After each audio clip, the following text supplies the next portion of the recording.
Hello guys, welcome to my channel. আজকে আর একটা product knowledge নিয়ে চলে এলাম।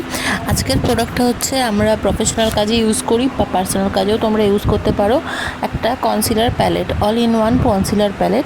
কনসিলার প্যালেটটা হচ্ছে কিউটি বিউটির কনসিলার প্যালেট, আর এটা শেড হচ্ছে 02। এটা তিনটে শেড আছে, 01, 02, 03। তিনটে শেড যদি তোমরা নিয়ে নাও তাহলে এটা আরামসে তোমরা কালার কারেক্টিং, হাইলাইটিং, ফাউন্ডেশন এটা দিয়ে তোমরা সব কিছু ক্রিয়েট করতে পারবে। যারা লাইট হাই কভারেজের ওপর কিন্তু লাইট একটা কনসিলার চাও বা কালার কারেক্টার চাও, তাদের জন্য এটা হচ্ছে পারফেক্ট। আর সামার ইউজের জন্য এটা কিন্তু খুব একটা ইউজেবল নয়। যারা ড্রাই স্কিন তারা সামার ইউজ করতে পারো, কিন্তু যারা এটা হচ্ছে উইন্টারের জন্য পারফেক্ট। যারা অয়েলি স্কিন তারা উইন্টারে ইউজ করো, আর যারা ড্রাই স্কিন তারা কিন্তু সামার ইউজ করো, কারণ এটা একটু অয়েল বেস বেশি। এই হয়ে গেছে আমার স্কিনটা কারেক্ট করা, আর এর লুকটা বেরোবে এরকম। ভালো লাগলে ভিডিওটা লাইক করো। বাই।